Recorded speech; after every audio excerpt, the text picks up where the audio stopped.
Bismillahirrahmanirrahim. I am Professor Dr. Shahid Rasool.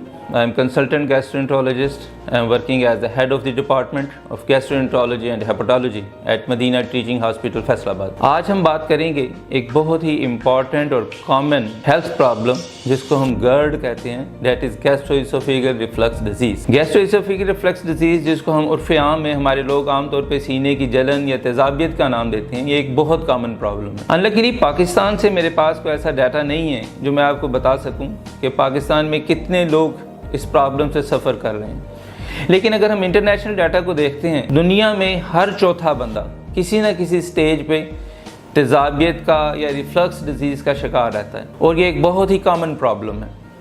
Basically हम सब के मैदे के अंदर डेली तेज़ाब प्रोड्यूस होता है। जिस दिन से आप पैदा हुए हैं, जिस दिन से मैं पैदा हुआ हूँ, हमारे मैदे में तेज़ाब प्रोड्यूस हो रहा है और ये होता रहेगा, लेकिन इस तेज़ाब को ऊपर खुराक की नाली में या हमारे सीने में यहाँ पे नहीं आना चाहिए। लेकिन कुछ लोगों के अंदर ये तेज़ाब ज़्यादा मकदार में खुराक की नाली में आना शुरू हो जाता है, जिसकी वजह से पेशेंट्स को यहाँ पे जलन होती है, उसकी वजह से वॉमिटिंग होती हैं, उसकी वजह से उनका खाना पीना बहुत कम हो जाता है।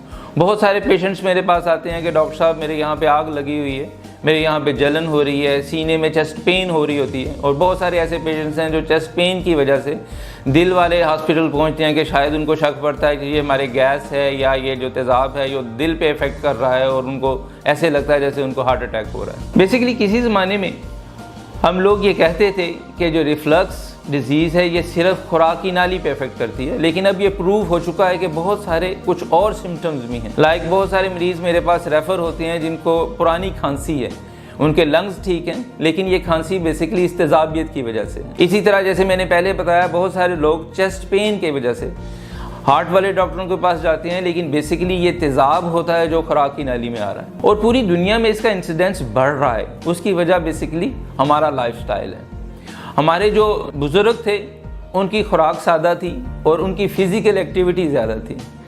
आज हम बिल्कुल उसके रिवर्स होते जा रहे हैं। हमारी जो खुराक है उसमें fast foods, chemicals, beverages, cold drinks ये ज़्यादा होते जा रहे हैं और ये वो चीज़ें हैं जो बेसिकली एसिड की प्रोडक्शन को बढ़ाती हैं। दूसरी तरफ हम सब का लाइफस्टाइल बहुत डिस्टर्ब हो रहा है। आज के जितने नौजवान हैं मेरे पास, उनके पेरेंट्स आके बैठते हैं, ये सारी रात जागते हैं और सुबह उठ के सो जाते हैं और खाते हैं और सो जाते हैं।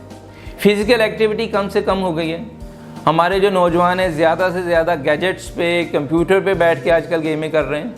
तो उसकी वजह से क्या हो रहा है, नंबर वन तो एक तो ये जो ईटिंग हैबिट्स हैं उनकी वजह से एसिड की प्रोडक्शन बढ़ रही है। तो बेसिकली ये प्रॉब्लम ऐसा है जो बंदे की लाइफ को मिजरेबल बना देता है। बहुत सारे लोग हैं जिनको नॉक्टर्नल सिम्टम्स होते हैं, उनकी रात को नींद पूरी नहीं होती, क्योंकि जब वो लेटते हैं तो तेज़ाबियत होती है, जलन होती है, रात को नींद पूरी नहीं होती है और उससे उनकी क्वालिटी ऑफ लाइफ डिस्टर्ब होती है। दिन के टाइम उनकी अपने ऑफिस में, अपने स्कूल्स में, अपने कॉलेजेस में उनकी जो क्वालिटी ऑफ लाइफ डिस्टर्ब हो रही है। एक और बड़ी इंपॉर्टेंट चीज़ जिसको मेरा ख्याल है कि मेडिकल कम्युनिटी, हम डॉक्टर्स भी मिस कर रहे हैं, दैट इज़ स्मोकिंग। तंबाकू एक ऐसी चीज़ है जो बेसिकली ना सिर्फ आपके मैदे के अंदर अल्सर प्रोड्यूस करती है, ना सिर्फ आपके मैदे के अंदर तेज़ाब ज़्यादा बनाती है, ना सिर्फ आपके मैदे के अंदर कैंसर कर देती है, लेकिन इसके साथ साथ तंबाकू आपकी जो खुराक की नाली और मैदे का जंक्शन है उसको लूज़ कर देती है। ये बहुत इंपॉर्टेंट चीज़ है।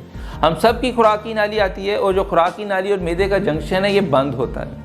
जब मैं खाना खाऊंगा ये खुलेगा, खाना अंदर जाएगा, ये फिर बंद हो जाएगा। लेकिन कुछ लोगों में बाय बर्थ ही ये लूज़ होता है और कुछ लोगों में with the passage of the time ये जो वेल्व सिस्टम है, जो गैस्ट्रोइसोफेगल जंक्शन है, ये लूज़ हो जाता है। उसकी बहुत सारी वजूहात हैं जिसमें तंबाकू एक बहुत इंपॉर्टेंट वजह है। कुछ मेडिसिन्स हैं जो इसको लूज़ कर देती हैं। तो उसकी वजह से जब ये लूज़ हो जाता है तो मैदे से ऊपर जाने वाले तेज़ाब को वो नहीं रोक पाता।